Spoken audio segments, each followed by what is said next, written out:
Mr. Hyde. Mr. Hyde, according to the research done by the National Community Reinvestment Fund, minority borrowers are less likely than other borrowers to receive trial and permanent modifications. Do you believe that this is an accurate assessment?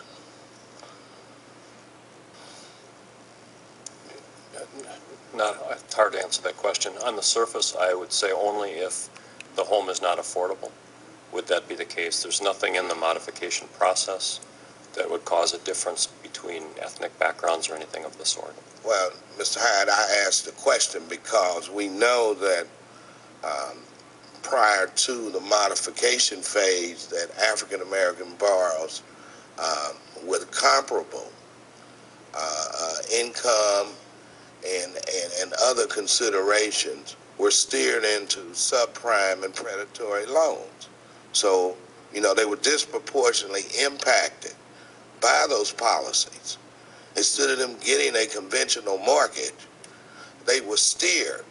And there's plenty of data to show that. So, you know, since they were disproportionately affected by being steered into these high-cost loans, I'm just curious as to what is happening to these minority borrowers now who are in trouble, who are trying to get their loans modified.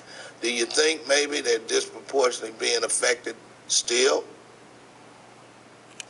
Well, Congressman, as far as the statement on steering, I disagree. As far as the loan modification process and how that works, oh, you disagree? We have the same process for... what do you disagree about as far as steering? What do you find disagreeable about what I said?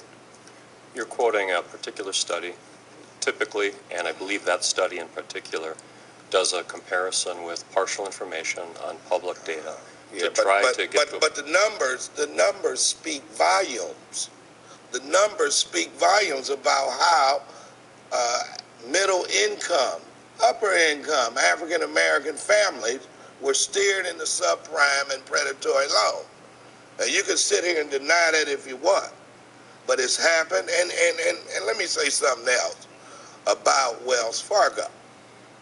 You know, quite a few of my constituents have been impacted negatively by this whole mortgage meltdown.